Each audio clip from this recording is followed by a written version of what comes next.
from a Jewish perspective, what would we say to the question of the overturning of Roe v. Wade? Is that a good idea or a bad idea, or is it complicated? Well, that's always a safe answer. It's always complicated. I just want to say that obviously from pure halachic standpoint, and I mentioned this yesterday, halacha generally does not support abortion on demand, and this is true both for Jews and even for non-Jews under the provisions of the Noahide Code.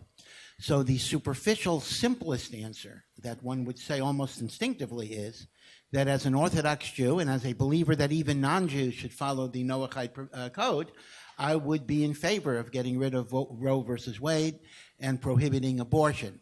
That would be the simple answer, and my guess would be that that is probably the standard answer of most members of the Orthodox rabbinate, at least the more traditional, as opposed to the very left wing. What gets things very complicated is the following. I believe it is theoretically possible, and this is controversial, I'm not stating it as an established principle, that one could be absolutely against abortion on demand, but still is not in favor of the government prohibiting it. And the reason is the following. I'll give you one very simple reason. Judaism obviously permits abortion if the mother's life is in danger, for example, and pikuach nefesh includes not only physical danger, but even psychiatric distress and the like.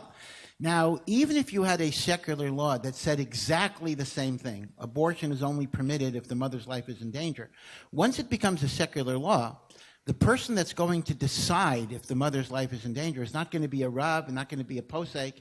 It'll be the state's attorney of New Orleans or whatever it would be. And he may disagree with the halachic assessment. So paradoxically, there is a greater ability to keep halacha if the government has a hands-off position than if the government actively involves itself.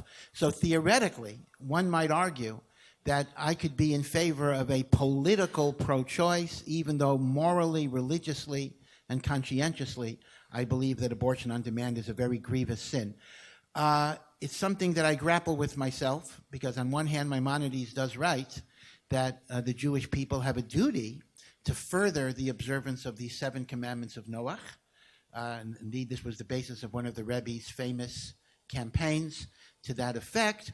But one might argue that we further the observance of Noahide law best by education, persuasion, and education, rather than legislation that is bitterly opposed, at least by a significant percentage of the United States.